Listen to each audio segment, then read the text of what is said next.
Gus Ahmad, jadi luar biasa zakat di tanah air kita itu gairahnya itu cukup besar.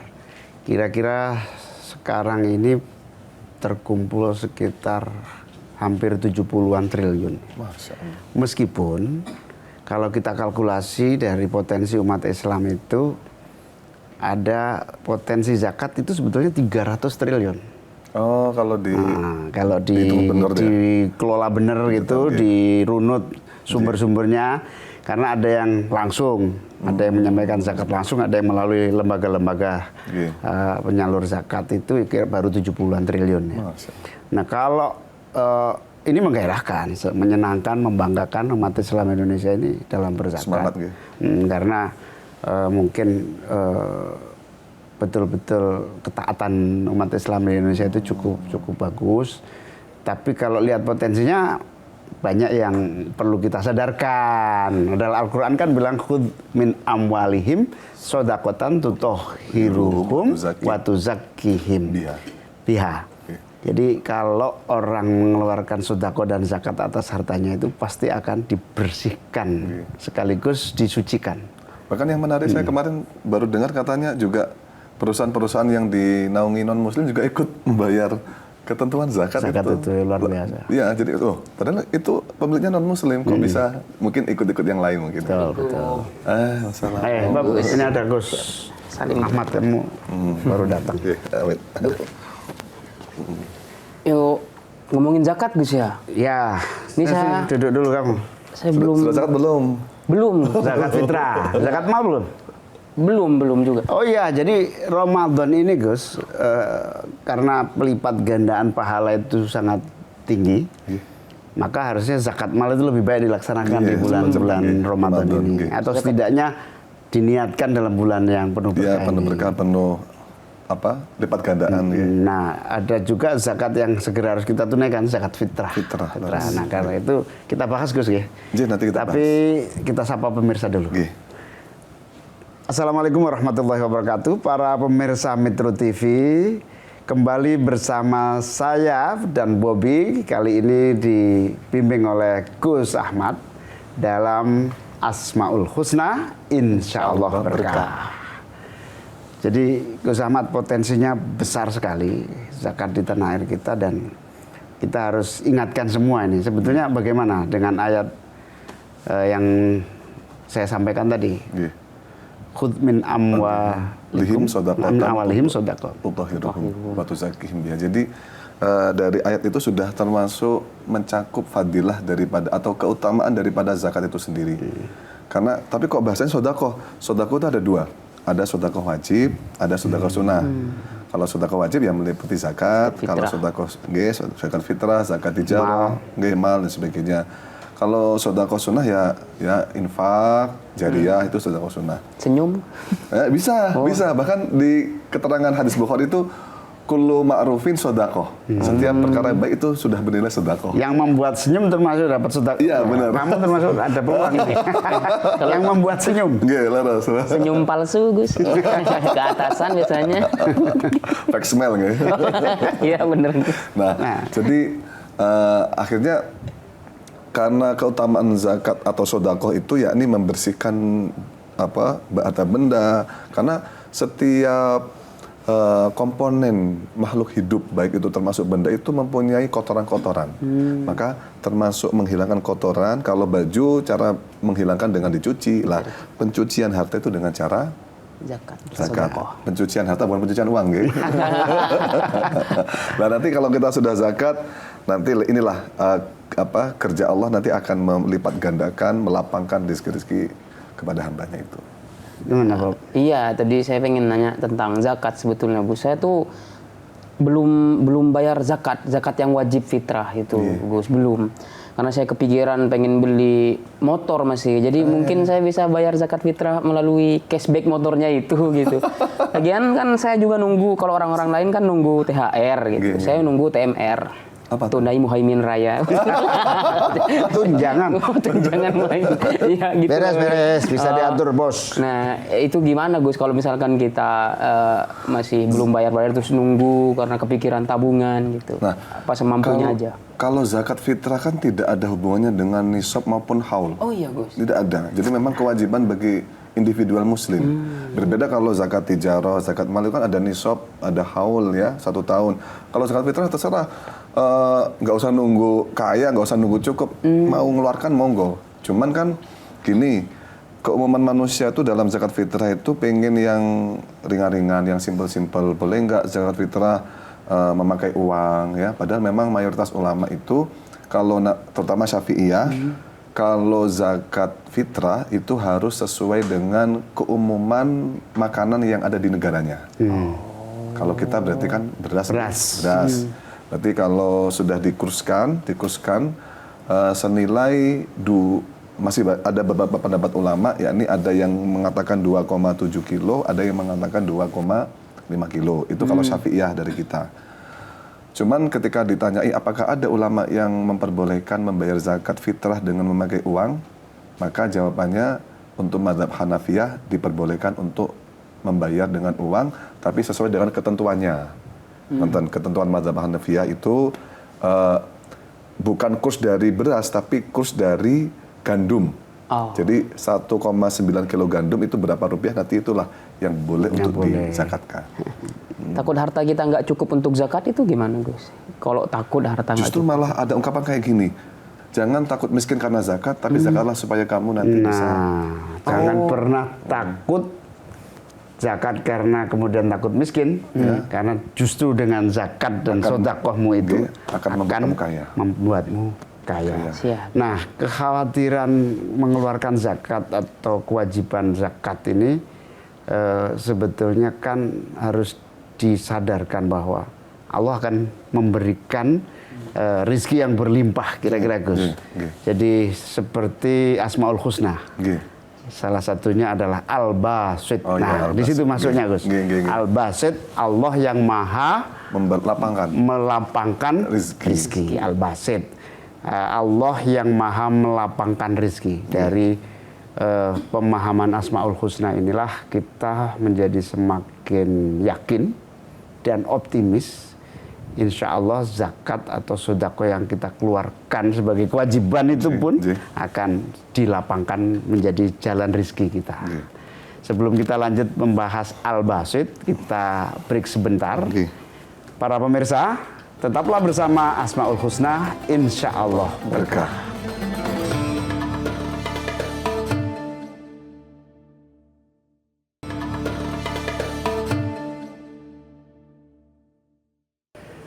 Pemirsa Metro TV kembali bersama dalam Asmaul Husna, insya Allah berkah. Gus Ahmad, apa makna Al-Basit sesungguhnya? Kalau makna Al-Basit dalam kitab Syarah Asmaul Husna karang Syekh Muhyiddin Al-Kafiji, beliau mengatakan Al-Basit itu at-tausi'ah fil atiyah, yakni memberikan kelapangan dalam pemberian. Jadi sudah diberi, kemudian diberi lagi. Jadi kalau contoh saya ngasih orang permen 5 orang permen satu-satu saya kasih 10, berarti 10 itu adalah bentuk tausiah, bentuk pelapangan rezeki bagi dia.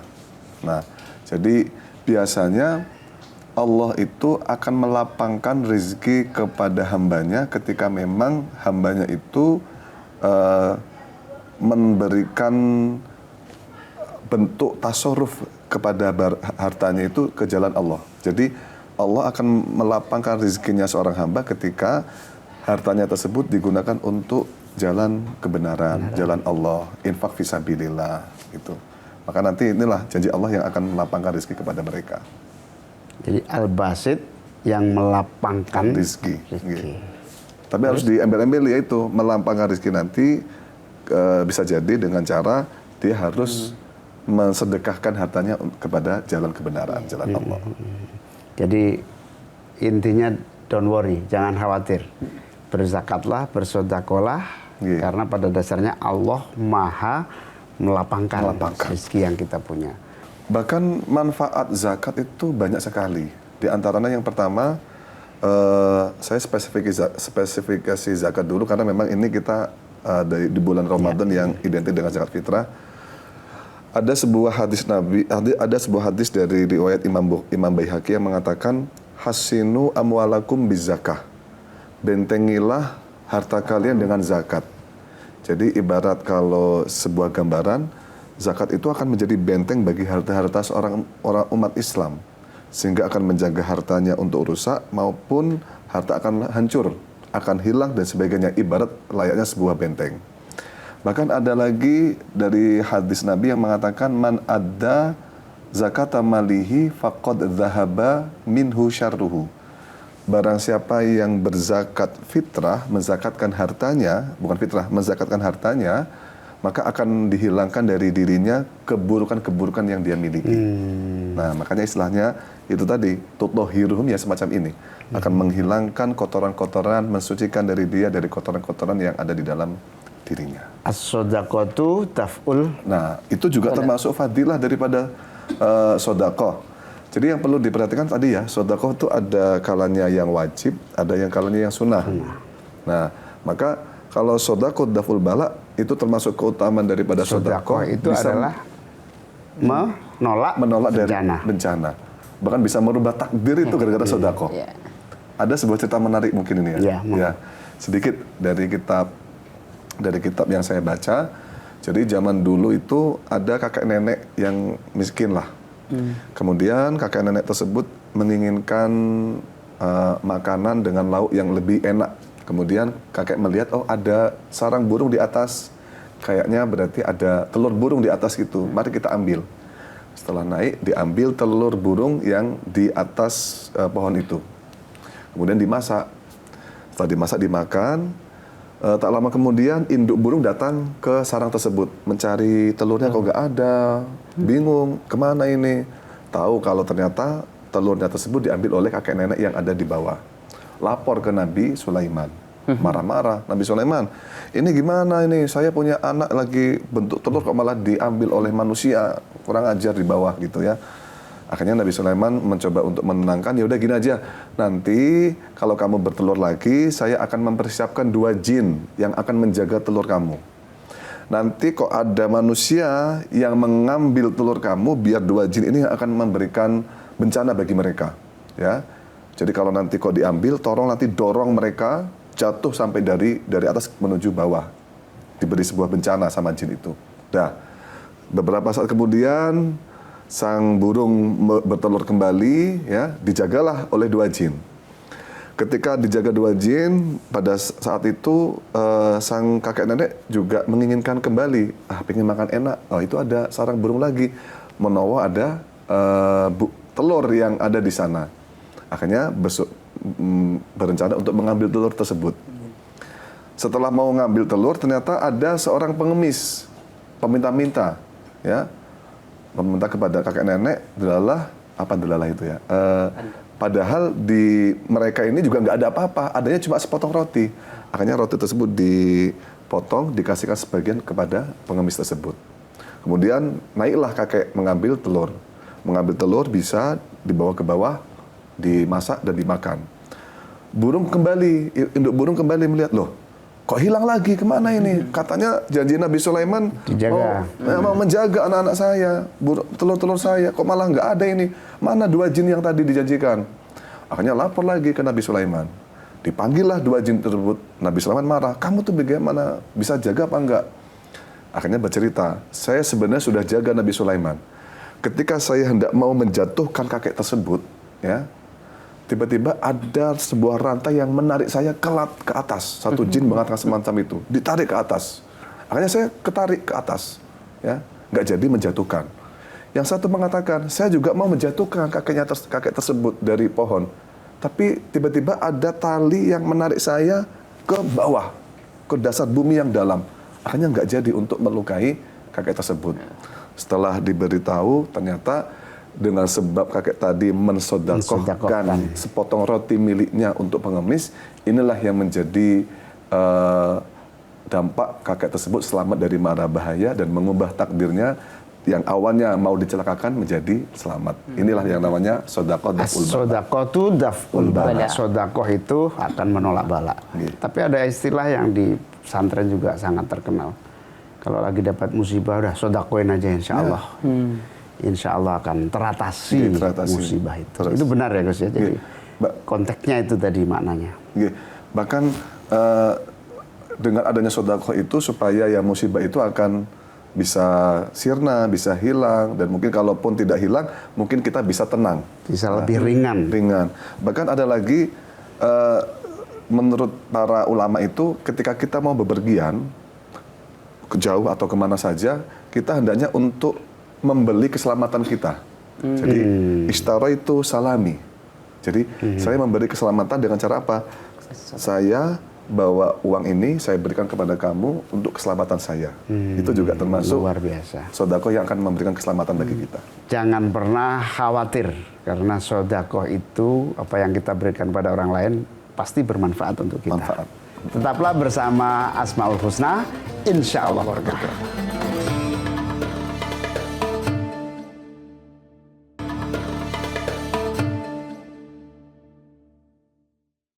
Pemirsa, masih bersama saya dan Bobi dalam Asmaul Husna. Nah, Gus Ahmad masih menyertai kita. Gus, jadi zakat ya, terutama ini benar-benar manfaatnya luar biasa. Terutama para pihak yang berhak menerima zakat. Luar biasa. Yaitu orang fakir miskin. Nah, ini kita masih punya tanggungan, Gus. 3,17 juta orang miskin ekstrim. Masya Allah. Itu 3.170.000. Itu by name, by address. Nah, kalau zakat ini difokuskan ke situ, saya kira miskin ekstrim akan teratasi dalam 2 minggu. Nah, karena itu kepada yang belum zakat jangan khawatir ya Gus ya, karena pada dasarnya uang yang kita keluarkan untuk zakat itu tidak akan pernah hilang. Gimana Gus? Hikmahnya itu Gus. Jadi yang pertama tadi saya teringat ada sebuah ayat Quran yang mengatakan wa fi amwalihim haqqul lisaili wal mahrum. Di setiap harta manusia itu terdapat hak orang-orang miskin yang meminta ataupun yang tidak meminta. Dalam artian apa? Harta yang kita miliki sebenarnya itu bukan harta kita seutuhnya. Ada sebagian harta orang lain yang Allah titipkan kepada kita. Maka oleh karena itu harus kita berikan kepada yang berhak. Dan tadi panjenengan mengatakan bahwa ketika orang bersedekah akan dilipat gandakan hartanya dengan sebanyak mungkin. Ini ada sebuah ayat menarik di dalam Al-Quran yang mengatakan man dzalladzi yuqridullaha qardan hasanan fayudha'ifahu. Nah, di sini saya mengarahkan ini juga kepada zakat. Jadi kalau artinya kayak gini, barang siapa yang memberikan pinjaman kepada Allah, maka Allah akan melipat gandakan harta tersebut kepada dia. Nah, sekarang menjadi pertanyaan, apakah zakat bisa termasuk pinjaman? Bisa. Karena sejatinya pinjaman itu adalah sebuah keadaan, kita meminjamkan orang supaya orang tersebut akan mengembalikan kepada kita. Berarti sama prakteknya, kita zakat itu kita zakat kepada Allah, meminjamkan harta untuk Allah, supaya nanti Allah akan membalasnya dengan pahala dan lipat gandakan yang banyak. Tapi kalau niatnya supaya berlipat ganda boleh nggak Gus? Nggak apa-apa. Nggak apa-apa. Nggak apa-apa. Oh, nggak apa-apa ya. Ini, jadi ya Allah Gusti, saya ini muka-muka Gusti ganti yang lebih banyak boleh. Buatan masalah. Buatan masalah. Jadi malah boleh Bab. Kalau minta bunga, itu gimana? Nah, itu wallahualam. Nah, jadi makanya dengan adanya tawaran-tawaran Al-Quran itu supaya manusia tahu ada tawaran menarik yang terkait masalah zakat itu, nonton loh. Jadi makanya nggak apa-apa kita sedekah tujuannya supaya nanti ada kembalian cashback yang lebih dari karena Qurannya udah ngomong begitu. Ya sudah sebenarnya itu, daripada tidak zakat, mending zakat. Jadi kan di Jakarta itu sering gini Gus, kalau lihat mobil mewah solawatin aja gitu. Supaya banyak. Ini lebih ampuh dari itu, sodakoin aja gitu sebetulnya. Tapi Gus, konteks zakat mal 2,5% itu nas fikih atau bagaimana? Nas dalam hadis yang mana apabila seseorang sudah memiliki ketentuan 1 haul, 1 tahun dan hartanya sudah mencapai 1 nisab, nah nisab itu Berapa, Gus? bisa kalau sekarang itu senilai 80 gram emas kayaknya 80 senilai itu ya. Jadi kalau kok sudah sampai situ hartanya, maka dia wajib untuk mensedekahkan hartanya sebanyak 2,5%. 80 gram kali 2 juta aja lah rata-rata Jadi berapa gitu. itu ya? Jadi kalau kewajiban ini bermakna dua. Bermakna yang pertama memang yang harus dilakukan. Tapi selain bermakna yang harus dilakukan sebetulnya berdampak baik kepada kita karena kita. Allah Al-Basit itu Al-Basit, tadi. melapangkan. Melipat melapangkan rezeki ya. kita. Bahkan kalau pembalasan zakat atau sodakoh di dalam Al-Quran itu ada banyak ya. Yang pertama, wa ma anfaqtum min syai'in fahuwa yukhlifuh. Itu yang pertama. Jadi ketika kita menafkahkan harta kita akan diganti. Contoh kita bayar 1.000 akan diganti 1.000 satu. Atau yang kedua, kita bayar 1 akan diganti 10. Man ja'a bil hasanati falahu asyru amsalihha. Kita sedekah 1.000 baliknya 10.000. 10.000 nggih, 10.000. Ada lagi yang lebih dasar lagi.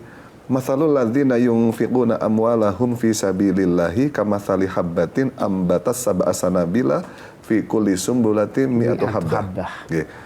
Ketika kita sedekah fisabilillah ya, termasuk zakat juga, maka itu ibarat sebuah biji yang ditanam kemudian tumbuh menjadi 7 ranting, yang mana setiap ranting itu akan tumbuh 100 buah. Berarti 7 kali 100, 700. Berarti satu biji akan menghasilkan 700.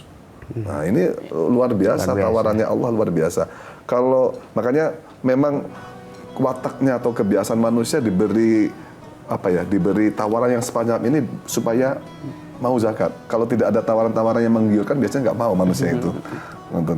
Menarik sekali. Sodakoh itu punya makna dua. Satu sodakoh, yang kedua zakat. Zakat. Okay. Terima kasih pada para pemirsa Metro TV yang setia bersama Asmaul Husna. Insya Allah berkah. Wallahul muwaffiq ila aqwamit thoriq. Assalamualaikum warahmatullahi wabarakatuh. Waalaikumsalam. Matur nuwun Gus. Metro TV. Jelajahi cara baru mendapatkan informasi. Download Metro TV Extend sekarang.